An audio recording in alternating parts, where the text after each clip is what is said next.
মনে রাখবেন, জামাতে ইসলামী হেরে গেলে বাংলাদেশ হেরে যাবে। আপনার ক্যাপাসিটি থাকে, হালালভাবে আপনি নিজস্ব পরিচয় আগান, তবে আল্লাহকে ভয় করে আগাবেন, বেপরোয়া হবেন না, স্পিড লিমিটের ভিতরে থাকবেন, স্পিড কন্ট্রোল মানবেন, স্পিড ব্রেকার দেখে চলবেন, না হলে নিজেও মরবেন, সংগঠনকেও আপনি মারবেন। এ বিষয়গুলো খেয়াল রেখে যদি চলতে পারি, আল্লাহর সাহায্যে অবধারিত আমরা পাবো ইনশাআল্লাহ। এরপরের বিষয় হচ্ছে জবান, ঠোঁট। এটা ঠিক যে অন্যের নেগেটিভ সমালোচনা করলে কথার ঝাল বাড়ে, কিন্তু নেগেটিভ সমালোচনাতে কল্যাণ কম, নীতিগত সমালোচনা হবে, কাউকে ড্যামেজ করার জন্য নয়, সংশোধন করার আশা। আমি চাই আমিও ভালো থাকবো, আমি চাই আমার সমাজও ভালো হোক।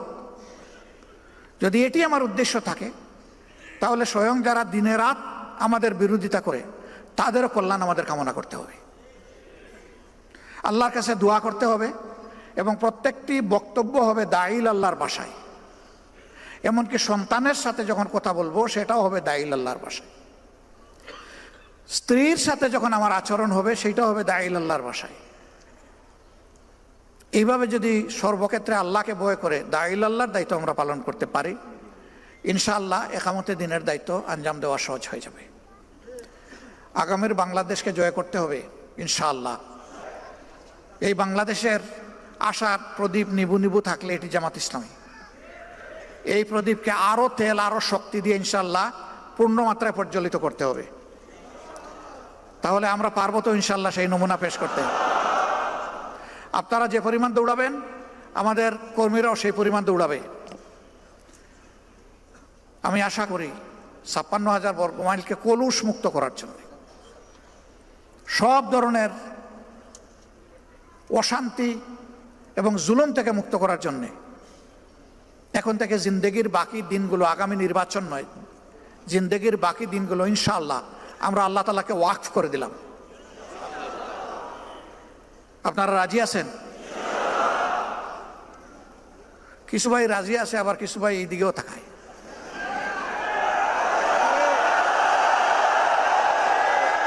মিডিয়া হচ্ছে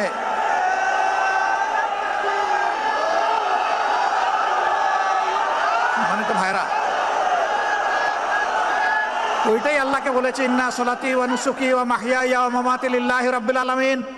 হে আসমান জমিনের মালিক, তুমি সাক্ষী থাকো। আরেকবার আমরা তোমাকে সাক্ষী রেখে আমরা বলে দিলাম আমরা প্রস্তুত। আল্লাহ কবুল করুন।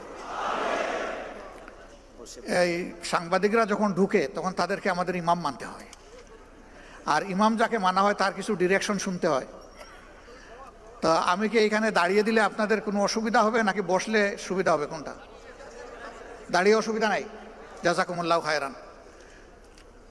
তো আল্লাহ রাব্বুল আলামিন একটা সোনার টুকরা দেশ আমাদেরকে উপহার দিয়েছেন।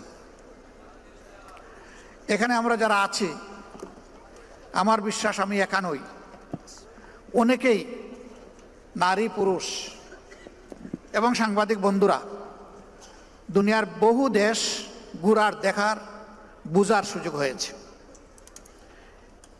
এমন দেশ খুব কমই পাবেন সারাটা দেশটা সবুজ চাদরে ঢাকা, অথবা রূপালী সম্পদে ভরপুর। এখানে গাছ ফলাতে, গাছের পিছনে খুব বেশি বিনিয়োগ করতে হয় না। এখানে পানিতে মাছ ফলানোর জন্য বড় কোনো বিনিয়োগ করতে হয় না।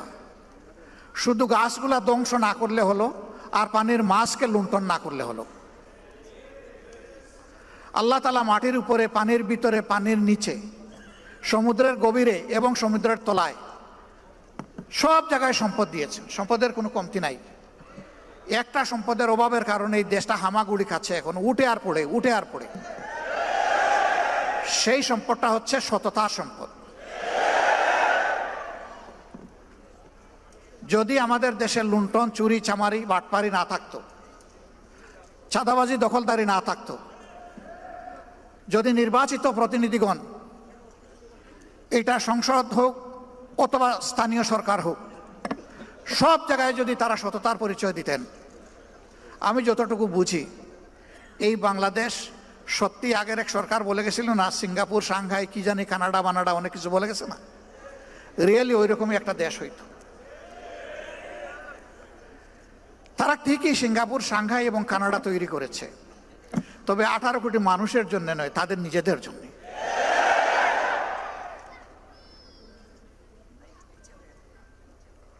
এই জন্য আমরা সবসময় বলি এ বাংলাদেশ আমাদের গর্বের বাংলাদেশ, প্রিয় বাংলাদেশ। যে যাই বলুক, যে যা সমালোচনা ইচ্ছা করে সারা দিন রাত করতে থাকো,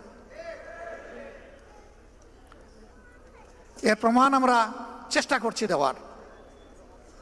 প্রথমত এই দেশের মানুষকে আমরা ভালোবাসি, এদেশের মাটিকে আমরা ভালোবাসি। এই জন্যে অনুকূল প্রতিকূল সকল অবস্থায় আলহামদুলিল্লাহ আমরা এই দেশেই আছি। অনুকূল অবস্থায় থাকতে তো কোনো সমস্যা নাই, কিন্তু যখন প্রতিকূলতা দেখা দিবে তখন থাকাটা হলো অনেক চ্যালেঞ্জের। মৌলানা দেলোয়ার হোসেন সাঈদীর জন্য দুনিয়ায় কি কোনো দেশ ছিল না? মতিউর রহমান নিজামী রাহিমাহুল্লাহর জন্য কোনো দেশ ছিল না? আমাদের আইকন, মাতার তাজ অধ্যাপক গোলাম আজম রাহিমাহুল্লাহর জন্য কোনো দেশ ছিল না? বহু দেশ আমাদের কাছে প্রস্তাব দিয়েছে, এরা শুধু তোমাদের দেশের সম্পদ নয়, এরা বিশ্বের মুসলমানদের সম্পদ, তোমরা আমাদের জন্য কিছুদিনের জন্য তাদেরকে দিয়ে দাও। আমরা তাদেরকে জবাব দিয়েছি, আপনাদের আন্তরিকতায় আমরা মুগ্ধ, ভালোবাসায় মুগ্ধ। আপনারা দোয়া করতে থাকেন, যতদিন আল্লাহ হায়াত দিয়েছেন তারা যেন মর্যাদার সাথে এই দেশে থাকতে পারেন।